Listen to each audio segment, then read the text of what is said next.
네, 대한전공의협의회가 비상대책위원회 체제로 전환한 가운데 일각에서 이 사직서 투쟁에 나설 거란 전망도 나오고 있습니다. 의대생협의회도 오늘 저녁에 임시총회를 열고 대응 방안을 논의할 예정인데 동맹 휴학 방안도 거론되고 있습니다. 정부는 강경 대응 방침을 계속해서 강조하고 있습니다. 취재기자 연결해 보겠습니다. 김혜은 기자. 네, 사회정책부입니다. 네, 대한전공의협회가 비대위 체제를 결정한 건데 그럼 투쟁 기조로 전환된 겁니까? 네, 대한전공의협의회는 어젯밤 온라인 총회에서 비상대책위원회 체제로 전환하기로 결정했다고 밝혔습니다. 회장을 제외하고 집행부가 모두 사퇴하고 비대위 체제로 의대 증원 정책에 대응한다는 겁니다. 의사협회에 이어서 투쟁 기조를 강조한 건데 다만 파업 등 집단 행동 여부에 대한 공식적인 입장은 밝히지 않았습니다.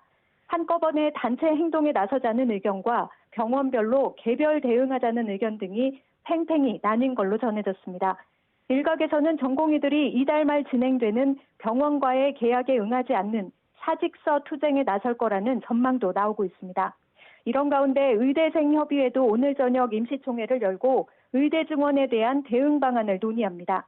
2020년 총파업 때처럼 동맹 휴학에 나서자는 방안 등이 논의될 것으로 전망되는데 단체 행동을 결정할지는 지켜봐야 할 것으로 보입니다. 대한의사협회는 설 연휴 동안 비상대책위원회를 구성했습니다. 모레 전국에서 걸기대회를 열 예정인데 이 때문에 일부 의사들이 단축 진료에 나설 가능성이 큽니다. 이렇게 의사단체들의 파업 논의가 본격화하면서 환자들의 피해가 우려되는 상황입니다.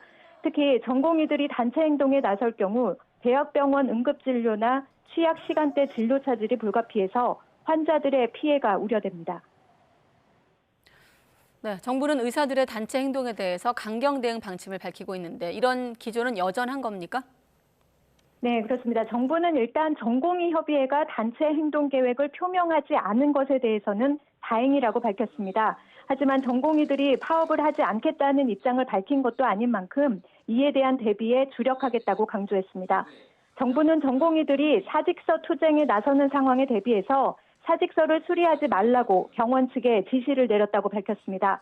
그러면서 전공의들이 자신들의 진로를 바꿔가면서까지 극한 투쟁으로 가지 않도록 대화와 설득에 나서겠다고 강조했습니다. 휴가를 내고 진료 현장을 떠난다든지 법정 근로시간을 지키는 방법으로 진료 시간을 단축하는 등의 행동에 대해서는 진료 차질이 발생하지 않도록 병원 측과 협의하겠다고 밝혔습니다. 다만 의사들이 파업에 나설 경우 즉각 업무 개시 명령을 내릴 방침입니다. 정부는 의사들이 명령을 따르지 않을 경우 면허 취소까지도 검토하고 있다고 강조했습니다. 또 환자들의 피해를 최소화하기 위해 비상진료 체계를 가동하고 지자체별로 응급진료 체계를 구축하고 있다고 밝혔습니다.